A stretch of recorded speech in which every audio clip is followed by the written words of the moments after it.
There are places on this earth that maps show but do not explain. South Kivu, in the east of the Democratic Republic of Congo, is one of them. On paper, it is a province. In reality, it is a world unto itself, ancient, wounded, and fiercely alive. Bunyakiri sits at the end of a thread, the last point before the road ceases to be a road and becomes a challenge, a gamble, a test of will. Beyond it, 70 kilometers of track wind toward the interior, toward villages that receive no state services, no consistent medicine, no reliable food supply. To survive here, everything must move, and moving anything here is a war.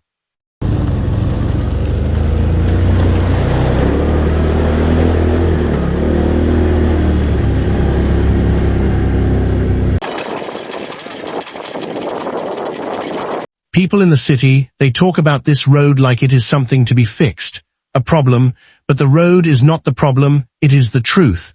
It shows you exactly what your life is worth to the people in power. Nothing, so you drive, you push, you find a way. His truck, a battered, jury-rigged former military vehicle held together with wire, prayers, and 2 decades of improvised repairs, carries 4 tons of salt, flour, and palm oil. Destination: Shabunda, 5 days away if God is kind.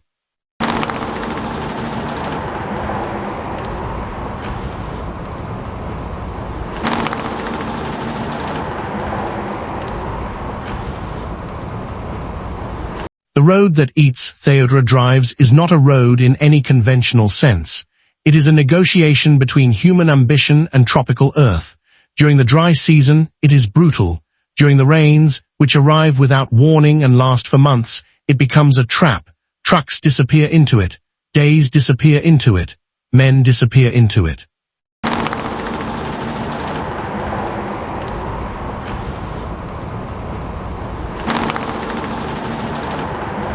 I was born here. My father drove this road. Now I drive it.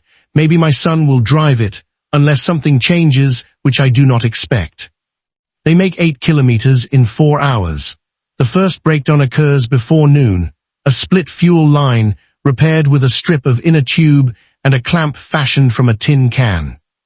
In South Kivu, mechanical knowledge is not a profession. It is a survival skill passed down like language, like religion. Every driver on this road is also an engineer, a welder, a negotiator, and when the rains trap them for days, a philosopher.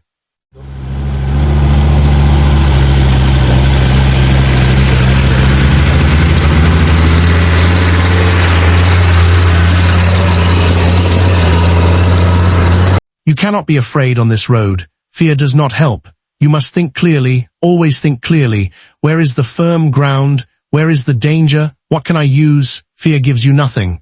The road teaches you that.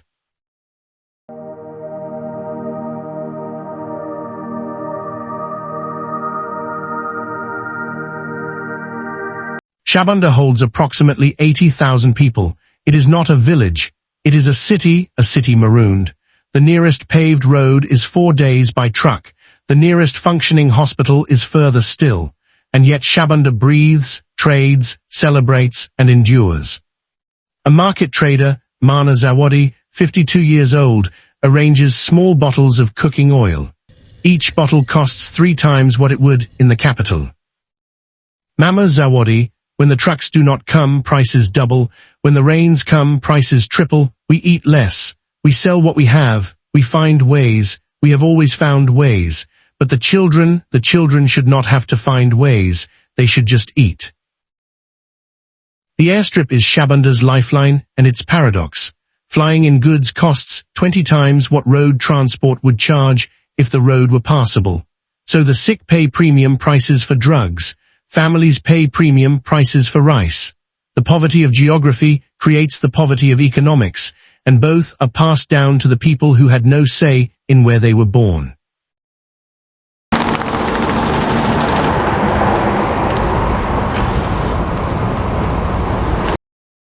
Beneath the red mud that swallows trucks and beneath the rivers that feed the villages, South Kivu holds treasure. Gold, coltan, cassiterite, minerals that power the world's smartphones, its electric vehicles, its entire digital economy. The irony is precise and devastating. The people who live atop this wealth are among the poorest on earth.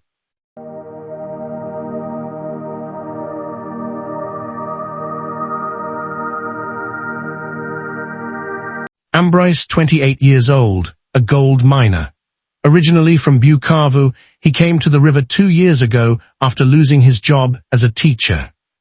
Ambroise, I taught mathematics, I liked teaching, but I had 3 children and no salary, the school had no money, so I came here, I find a little gold, maybe 4-5 grams a week when it goes well. It is dangerous. The armed groups take their share, the comptoirs take their share. What I keep, it is not enough, but it is something.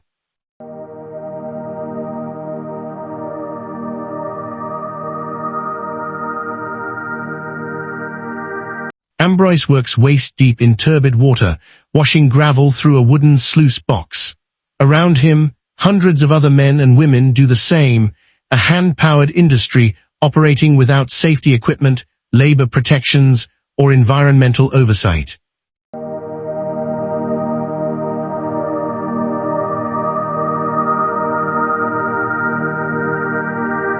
Mercury is the shadow that follows artisanal gold mining everywhere.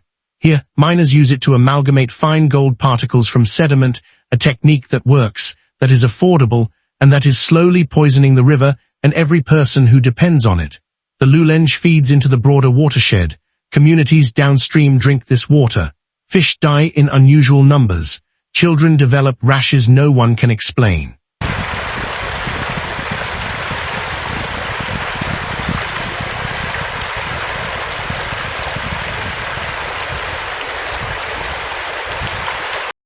Day 4 of the journey.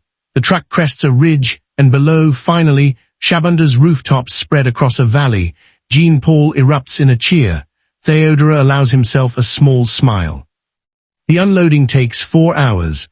Townspeople cluster around the truck.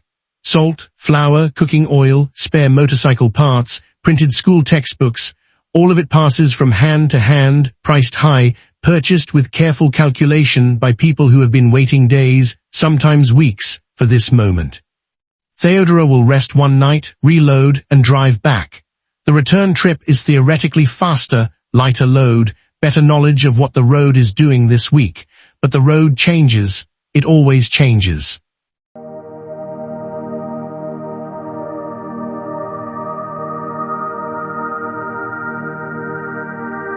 In South Kivu, every kilometer of difficult road is a political statement. Every high price in the market is a consequence. Every miner breathing mercury-laced air is a calculation made by people far away who will never breathe that air. The distance between here and the decisions that shape here is the real journey, and no truck in the world can cross it.